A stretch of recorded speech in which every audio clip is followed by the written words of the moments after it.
시청자 여러분 안녕하십니까? 상쾌한 아침입니다. 김은경 전 환경부 장관의 구속영장을 기각한 박정길 판사, 역시 이 좌파 운동권 경력을 가진 그런 판사임이 드러나고 있습니다. 그 판사의 정치적 행위에 대해서 많은 사람들이 분노하고 있습니다. 박정길 판사는 판사임에도 불구하고 마치 기다렸다는 듯이 기각사유서라는 것을 발표를 해서 문재인 좌파 정권을 옹호하고, 그리고 향후 이 블랙리스트 문제의 판결에 영향을 주겠다는 의도를 드러냈습니다. 꽤 자세한 이 기각사유서를 보면 그가 얼마나 이 문재인 좌파 정권이 일으키고 있는 블랙리스트, 낙하산 인사, 캠코더 인사, 찍어내기, 표적 감사, 이런 것에 대해서 둔감하고 옹호하고 이런 시국관을 가지고 있다는 것을 알 수 있습니다. 동시에 그는 이것을 만방에 공표함으로써 문재인 좌파 정권의 방화벽이 되고 있습니다. 시청자 여러분, 분노 뒤에는 미스테리가 따르고 있습니다.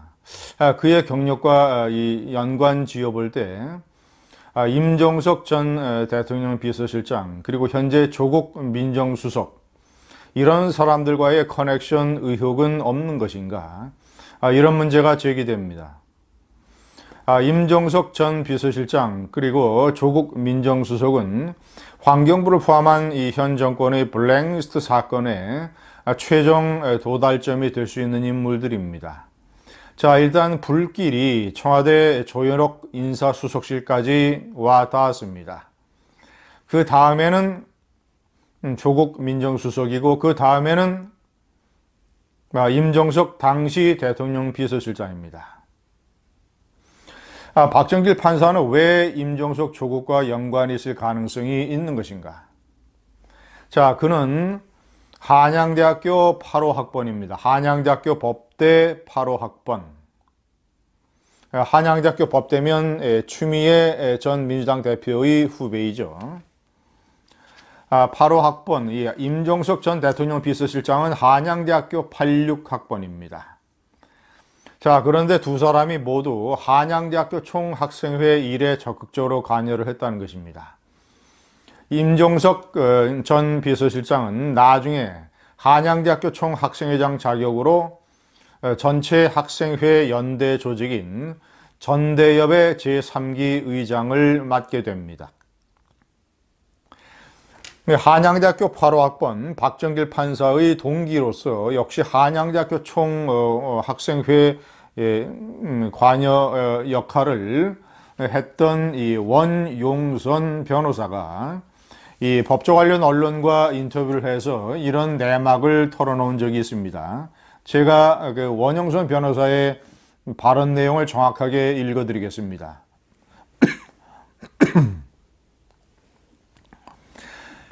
전대협 3기인 임종석 총학생회장에게 학생회 사업을 인수인계하느라 학교에 남아 후배들을 지도하고 노동운동을 위한 준비기간을 통해 동료들과 울산으로 내려갔는데 그 중에 박정길 판사가 있었다. 그 친구도 고생 많이 했는데 아마 판사가 아닌 변호사가 되었다면 지금도 함께 일하지 않을까 생각한다. 시청자 여러분, 이 원용선 변호사와 박정길 판사는 당시 8호 학번 한양대학교 총학생회 출신, 1년 후배인 임종석 신임 총학생회장이 전대협 3기 의장을 맡게 되는데, 임종석 총학생회장에게 학생회 업무를 인수인계하느라 서울에서 같이 활동을 했다. 자, 그리고 노동운동 준비를 위해서 울산으로 같이 내려갔는데 당시 이 8호 학번이니까 이들이 울산에서 노동운동 준비를 했을 때는 아마 89년, 90년, 87년 6월 민주항쟁 이후에 울산에서 대노동다 투쟁이 벌어졌을 때였습니다. 그 무렵이 아닌가 생각이 됩니다. 자, 이것이 임종석과의 커넥션 의혹입니다. 아니, 학교 1년 선후배 관계이고 총 학생의 일을 같이 열심히 했는데 이들의 관계가 얼마나 밀접하겠습니까? 자, 두 번째, 조국 민정수석과의 커넥션 의혹. 자, 조국 교수는 1982년 파리 서울대학교 법대 학번입니다. 자, 그러니까 이 원영선, 박정길 이 사람들보다도 3년 선배인 것이죠. 자, 그런데 문제는 이 조국 민정수석도 서울대학교를 졸업하고 이 운동권 활동을 하면서 노동운동에 깊이 관여했다는 점입니다. 자, 이 원영선, 박정길 이 사람들이 울산에 내려가서 노동 준비를 했을 때 그 무렵에 남한 내에서는 한국전쟁 이후에 가장 규모가 큰 자생적 사회주의 혁명 조직 산호맹, 남한 사회주의 노동자 동맹, 여러분들이 잘 아시는 노동자 시인 박노해가 핵심적인 인물이었던 박노해의 산호맹, 산호맹이 1989년서부터 만들어져서 대대적인 지하 활동을 하게 됩니다. 울산을 포함으로 해서 산호맹은 전체 조직원이 3,500명에 달했던 가장 규모가 컸던 지하 사회주의 혁명 전위 조직입니다. 이 산호맹의 연구 파트에 깊숙이 관여했던 인물이 조국입니다. 자, 그래서 이 산호맹에 관련돼서 이 국가보안법 위반으로 구속이 되는 최초의 현직 교수가 되는 것이죠. 그런데 공교롭게도 이 조국 교수는 1992년서부터 울산대학교 법대 교수를 맡게 됩니다. 아마도 1992년 울산대학교 법대로 내려가기 전에는 산호맹의 연구 파트에서 깊숙하게 산호맹 활동을 지원을 했고, 그래서 울산대학교 92년 울산대학교 교수 시절에 국가보안법 위반으로 구속이 되는 것이죠. 자, 두 가지 커넥션 의혹.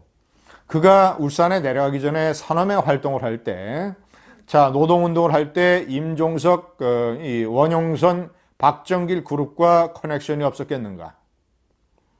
자, 두 번째는 이 원영선, 박정길 판사 이 사람이 울산에 내려가서 노동운동을 했다고 하는데 울산에서 대학교 교수를 했던 이 조국과 관련이 없었겠는가?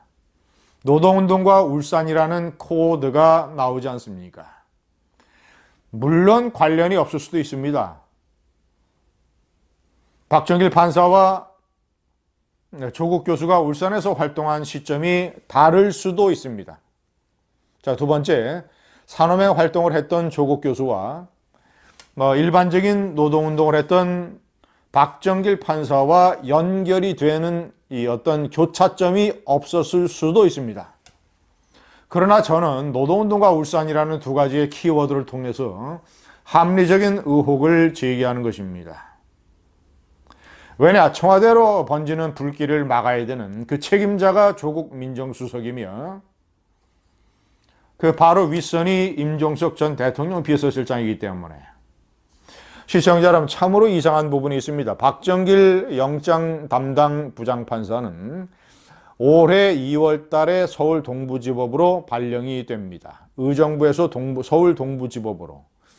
서울 동부지법은 서울 동부지검에서 하는 한찬식 지검장과 형사 6부의 주진우 부장검사가 하고 있는 이른바 환경부 블랙리스트 사건과 청와대의 김태우 사건, 이 두 사건을 지금 원칙에 따라서 진행하고 있는 것이 동부지검이고, 동부지검에서 날아오는 영장을 판단을 해야 되는 것이 서울 동부지법입니다. 동부지검에서 진행하고 있는 사건은 지난해 연말 12월서부터 시작이 된 겁니다. 자, 그래서 지금 3월 달쯤 되면 동부지검으로부터 영장이 날아올 것이다. 자, 이것은 누구나 충분히 예견할 수 있는 일이었습니다. 자, 그런데 왜 하필이면 지난 2월 달에 2월 달에 박정길 판사가 서울 동부지법으로 오게 된 것일까요? 그리고 그는 왜 영장 전담 부장판사가 되었던 것일까요? 일반 형사나 민사재판부의 부장판사가 아니라 왜 영장을 전담하는 부장판사를 맡았을까요? 그 사람을 올해 2월 달에 서울 동부지법으로 발령을 낸 곳은 대법원 법원행정처입니다. 자, 그리고 아마도 그 사람을 다른 재판부가 아니라 영장 전담 재판장, 부장판사로 임명을 하려면 동부지방법원장과 협의가 있어야 될 겁니다. 대법원, 동부지방법원장, 청와대 조국민정수석, 아무런 커넥션의 의혹이 없을까요? 왜 하필이면 그 사람이 영장을 담당하는 그 자리에 갔을까요? 일단 자유한국당을 포함한 야당은 법원행정처의 질이나 또는 법원행정청장을 국회로 불러서 철저하게 그 경위를 일단 따져야 됩니다. 어떤 경위에서 이 임종석 전 대통령 비서실장과 강한 커넥션을 가지고 있는 박정길 판사가 이 시점에서 동부지법의 영장 담당 자리로 가게 됐는가? 의혹은 점점 커질 것입니다. 감사합니다.